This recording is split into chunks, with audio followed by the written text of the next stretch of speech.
In this episode of Chess.com Adventures, we're going to break down how we attack White's position. Got a lot of pawns in the center here, trying to set up a trade-off, trying to open some stuff up, but want to be careful with our queen. Okay, going to get the knight developed. Going to get the bishop developed. The idea is to castle. That's not happening. We're going to have to block with the knight. We're going to castle here, and we'll trade off knights.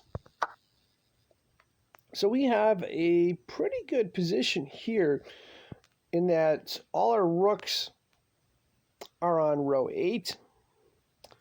We've got some bishops in place that we can move around, and we have a knight we can do some stuff with. We're going to take the hanging pawn with the queen, putting the king in check, and now we're going to go ahead and go after the bishop by playing rook a8 to c8, putting pressure on the queen.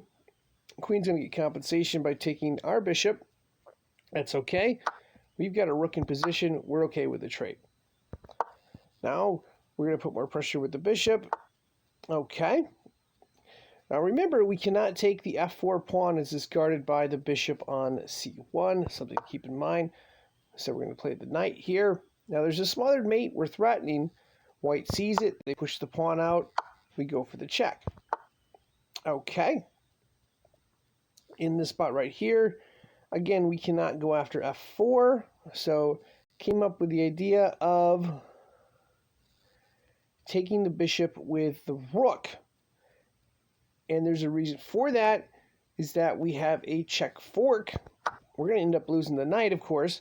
We have a check fork to win back the rook, which we'll take right there. And now another check. And then we have an opportunity to win the other rook as well.